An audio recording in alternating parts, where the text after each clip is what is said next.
that's just straight up to 30. This just feels like a modern scooter now regarding performance.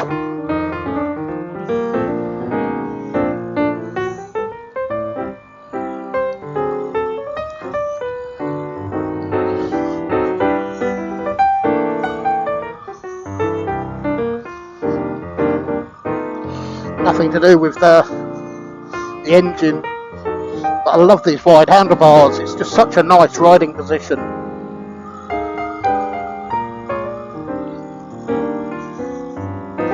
We've got a hill.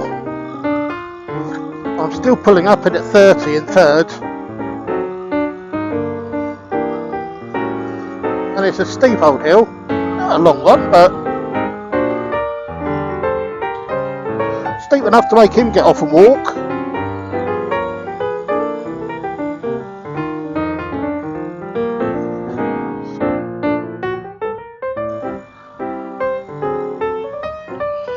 And it's just pulling up there lovely.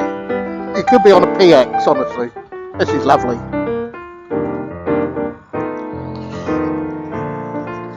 I'm going through the village where it's a 30 mile an hour limit and just having to hold back on the throttle. Fantastic.